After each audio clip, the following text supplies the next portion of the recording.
Eu nem sei por onde começar. Talvez pelo dia em que tudo desmoronou. No dia 17 de abril, nosso 20º aniversário de casamento, descobri que minha esposa estava tendo um caso emocional e físico. Esse dia, que deveria ser um dos mais felizes da nossa vida juntos, se transformou no mais sombrio momento da nossa história. Nos meses anteriores, eu já havia notado que algo não estava certo. Ela estava distante, fria, quase não falava comigo. Parecia estar apenas cumprindo o papel de esposa. Pensei que pudesse ser o trabalho, o estresse, a rotina. Mas no fundo eu sabia. Havia algo mais. Poucos dias antes do nosso aniversário, tentei olhar o celular dela, um iPhone. Tinha uma sensação ruim, como se ela estivesse escondendo alguma coisa. Mas não consegui entrar. Naquela noite especial, enquanto ela se arrumava no banheiro, deixou o telefone na cozinha, desbloqueado. Meu instinto gritou mais alto e eu peguei o aparelho. No topo das mensagens, havia uma conversa. Bastou uma olhada rápida para perceber. Não era uma troca normal. Com lágrimas nos olhos e o coração disparado, li detalhes íntimos. Coisas sobre nosso casamento, sobre a nossa vida sexual. Coisas que só deveriam existir entre nós dois. Ela escrevia que queria mais do relacionamento com ele. Disse que não era mais uma esposa obediente. Chegou a comentar que eu não teria carinho ou atenção naquela noite. Meu mundo desabou. Nesse momento, ouvi seus passos descendo a escada. Rapidamente coloquei o celular de volta no lugar. Ela pegou o aparelho e sorriu como se nada tivesse acontecido. Eu não consegui confrontá-la de imediato. Fiz a pior escolha. Ainda a levei para jantar. No carro, a caminho do restaurante, ela estava falante, animada, mais do que nos últimos meses. Irônico. Justo no dia em que descobri a verdade. Jantamos, rimos superficialmente. Depois fomos ao nosso bar favorito. Eu fiquei sóbrio, ela bebeu e ficou alegre, quase eufórica. Sugeriu irmos a outro bar ao lado. Aceitei, mesmo com o coração em pedaços. Foi lá que tudo ficou ainda mais claro. Ela foi ao banheiro e eu tirei o celular da bolsa dela, guardando no bolso do meu casaco. Quando voltou, percebi que ela não tinha notado. Fingi então que ela havia esquecido o telefone no bar anterior. Ofereci-me para ir buscá-lo e disse que, caso pedissem, precisava da senha para provar que era dela. Ela me deu o código sem hesitar. Do lado de fora, com as mãos tremendo, desbloqueei o celular. Todo o histórico de mensagens havia sido apagado. Ali estava a prova definitiva. Ela tinha algo a esconder. Respirei fundo, voltei para dentro e disse calmamente: "Está na hora de irmos." Paguei a conta, levei-a até o carro. No caminho para casa, perguntei: "Quem é o Dave?" Ela me olhou e respondeu fria: "Vamos mesmo falar disso agora?" Minha alma explodiu por dentro. Dirigi em silêncio, cheio de repulsa e dor. Quando chegamos, abri a garagem, entreguei as chaves e fui embora. Não podia suportar uma cena dessas diante dos nossos filhos. Temos 3 meninos, e eles não mereciam ver isso. As horas seguintes foram um inferno. Ela me ligava, mandava mensagens, tentava justificar. Mas tudo soava como desculpas.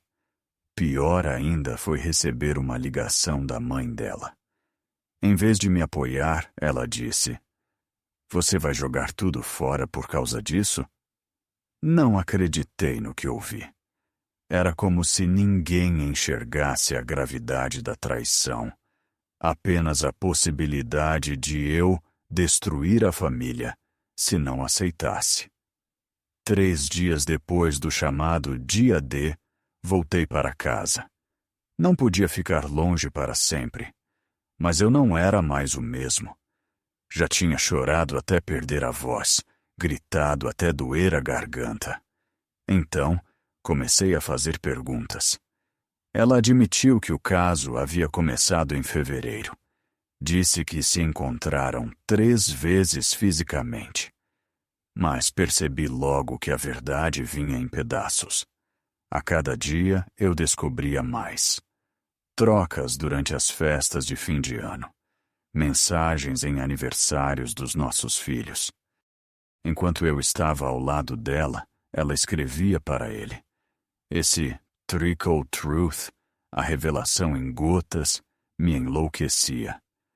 No meio de tanta dor, eu repetia para mim mesmo: não sou culpado pelas escolhas dela. Não sou responsável pelas mentiras que ela contou, pelas vezes que me enganou. Ela sempre teve opção de ser honesta, mas escolheu trair. Desde então, tento cuidar de mim. Comecei a meditar. Parei de beber. Vou à academia todos os dias. Forço-me a comer, mesmo sem vontade.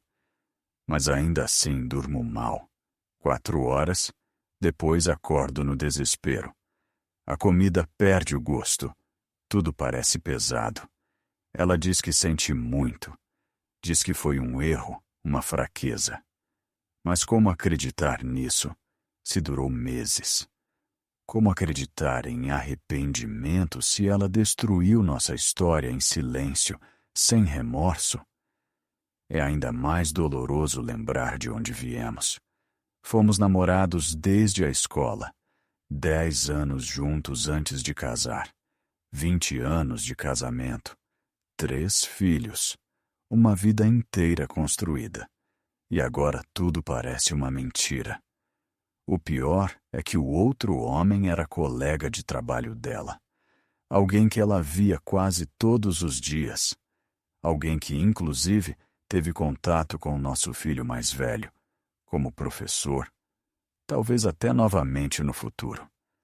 A ideia de que esse homem não só destruiu meu casamento, mas também poderia aparecer na vida do meu filho, me revolta. Hoje, não sei para onde vamos. Não sei se existe perdão, se é possível voltar a confiar. A dor é recente, e cada dia é uma luta para continuar respirando. Mas sei de uma coisa: não posso me perder. Preciso me manter firme, por mim e pelos meus filhos. Essa é a minha verdade. E mesmo que doa, eu preciso dizê-la em voz alta. Os dias depois da descoberta se transformaram em uma mistura de silêncio, discussões e perguntas sem resposta. Eu acordava todas as manhãs com a sensação de que vivia em um pesadelo. Fazia café para os meninos, tentava sorrir, mas por dentro eu estava em pedaços. Cada olhar para ela era um lembrete do que tinha acontecido. Cada canto da casa parecia contaminado pela mentira. Nossas conversas eram dolorosas. Eu fazia perguntas, queria detalhes, queria clareza. Ela respondia aos poucos, como se estivesse dosando a verdade. Sempre dizia, não lembro, ou não tenho certeza. Mas eu sabia que lembrava. Era como se ela tivesse medo de dizer tudo de uma vez. E isso me deixava ainda mais louco.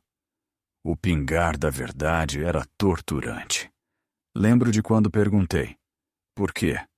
Por que você fez isso? Ela me encarou e respondeu, eu não sei. Não sabia como parar. Essas palavras foram como uma facada.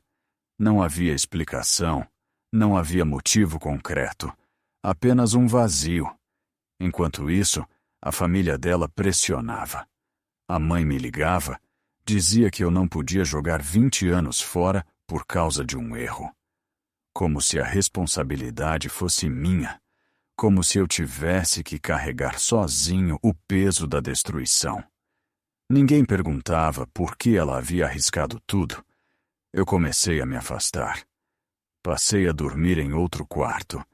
Limitava nossas conversas ao mínimo necessário. Minha raiva era tão grande que eu temia perder o controle se falasse demais. Ao mesmo tempo, ainda restava em mim um sentimento confuso, algo parecido com amor. Isso tornava tudo mais cruel. Os meninos percebiam que algo estava errado. Uma noite, o mais velho me perguntou: Pai, por que você está dormindo no quarto de hóspedes? Meu coração apertou. Inventei uma desculpa boba. Disse que estava roncando demais. Mas vi nos olhos dele que não acreditou. Para não enlouquecer, comecei a escrever em um caderno. Colocava no papel tudo o que me consumia. Perguntas, raiva, dor. Escrevia frases como: não fui suficiente? Ou onde foi que eu errei? Ao terminar cada página, eu sentia um pouco de alívio, como se esvaziasse um peso do peito. Também tentei cuidar de mim. Parei de beber. Mantive os treinos diários, meditava, li artigos, ouvi podcasts sobre como lidar com traição. Repetia como mantra: não é minha culpa. Mas acreditar nisso de verdade era quase impossível. Às vezes, pensamentos sombrios me assombravam. Eu imaginava o que seria se eu também tivesse uma vingança, se eu fizesse ela sentir a mesma dor. Mas logo afastava essa ideia. Eu não queria me tornar o que ela se tornou. Não queria perder minha essência. Houve uma noite em que ela desceu as escadas e se sentou ao meu lado no sofá. Seus olhos estavam cheios de lágrimas. Ela disse: eu sinto muito. Não sei como te pedir perdão. Eu a olhei em silêncio. Dentro de mim não havia mais raiva nem amor, apenas vazio. Respondi: você me quebrou, e ainda assim eu estou aqui. Mas não sei se algum dia vou voltar a ser o mesmo. O tempo passava, e de vez em quando tentávamos agir como se fôssemos normais. Jantávamos juntos, conversávamos sobre a escola das crianças, organizávamos a casa. Mas o fantasma da traição estava sempre presente. Não havia como ignorar. Eu percebi que precisava tomar uma decisão: lutar pelo casamento ou seguir meu caminho sozinho. Ainda não tinha essa resposta. Cada dia era uma batalha diferente. Às vezes eu pensava em recomeçar ao lado dela. Outras vezes tinha certeza de que nada mais poderia ser reconstruído. As noites eram as piores. Eu me virava na cama de hóspedes, sem conseguir dormir, imaginando ela com ele. As imagens me perseguiam, mesmo que eu não quisesse. Eu fechava os olhos e era como se visse tudo de novo. Ao mesmo tempo, tentava ser forte para os meninos. Eles precisavam de mim inteiro, não quebrado. Então, eu respirava fundo, sorria de manhã e dizia: vai ficar tudo bem. Mesmo sem acreditar. Hoje, meses depois daquele 17 de abril, continuo sem respostas definitivas. Continuo vivendo entre a dor do que aconteceu e a dúvida sobre o futuro. Mas uma coisa eu sei: eu não vou me perder.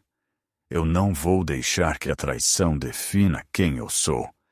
Talvez o perdão seja possível, talvez não. Talvez nosso casamento acabe de vez. Talvez a gente reconstrua algo novo. Eu não sei. Mas sigo em frente, um dia de cada vez, com a esperança de que, de alguma forma, eu ainda consiga encontrar paz.